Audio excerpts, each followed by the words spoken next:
आप देख रहे हैं आहट एक अनहोनी की कश्यप के साथ। आज की हमारी कहानी है यशवंत जी की।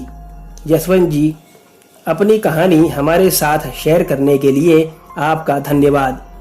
आइए बढ़ते हैं हमारी कहानी की ओर। किसी कारणवश बुआ के घर जाना हुआ और मुझे रात को ही निकलना था। तब पिताजी ने मुझसे कहा कि बेटा भैरव चौक वाले रास्ते से संभाल के जाना, और माँ ने मुझे एक कलावा भी दिया और कहा कि बेटा इसे अपने हाथों में बांध ले, इससे तेरी रक्षा होगी। मैंने कलावा तो ले लिया, लेकिन मैं इन सब बातों पर विश्वास नहीं करता था, तो मैंने वो कलावा रास्ते पर फेंक दिया। मैं करीब 11:15 बजे घर से निकला था बुआ जी के घर जाने के लिए।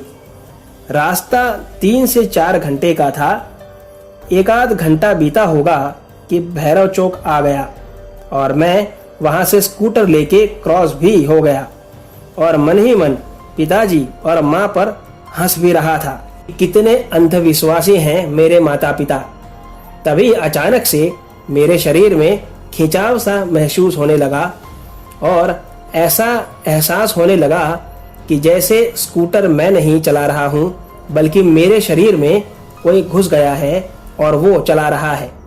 धीरे धीरे मेरा मुंह भी एक तरफ टेढ़ा होने लगा था और लग रहा था कि जैसे अब मैं नहीं बचूंगा। मेरी सांस तक फूलने लगी थी। स्कूटर पर से मेरा कंट्रोल एकदम से चला गया था और तभी साइड मिरर पर मेरी नजर गई तो मैंने एक भयानक औरत को पीछे बैठे देखा जो हंसे जा रही थी। अब मेरे हाथों से स्कूटर छूट चुका था। मेरा हाथ मेरी गर्दन पर था और मैं अपने आप को बचाने की कोशिश कर रहा था, क्योंकि वो औरत मेरा गला दबा रही थी।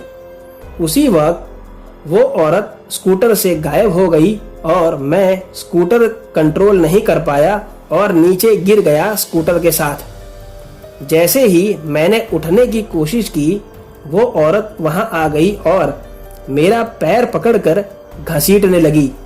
मैं काफी जोर जोर से चिल्लाए जा रहा था, लेकिन उस पर जैसे मेरे चिल्लाने का कोई असर ही नहीं हो रहा था। वो मुझे एक कब्रिस्तान तक घसीटते हुए ले गई और अचानक मेरा पांव उसने छोड़ दिया। तभी मेरी नजर एक औरत पर गई जो दुल्हन के भेष में वहां बैठी थी और बड़े गुस्से से मेरे सामने देखी जा रही थी।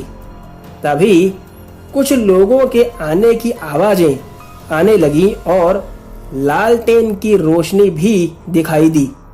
इतने सारे लोगों को वहां आता देख वो औरत वहां से गायब हो गई।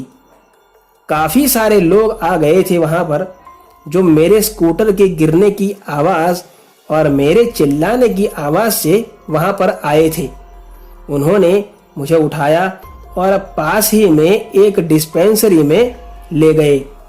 कुछ प्राथमिक उपचार के बाद मैं ठीक हो गया था और वो दोनों औरत कौन थी वो एक राज ही रह गया था। मैं अपने माता पिता की बात ना मानने की सजा भुगत चुका था। आज की कहानी में बस इतना ही। अगर आपको कहानी पसंद आई हो तो वीडियो को लाइक और चैनल को सब्सक्राइब जरूर करें, और अगर आपके पास भी ऐसी कोई कहानी है तो मेरे साथ मेरे ईमेल पर जरूर शेयर करें, जो डिस्क्रिप्शन बॉक्स में दिया है। तो मिलते हैं अगली कहानी में। तब तक स्टे होम, स्टे सेफ। धन्यवाद।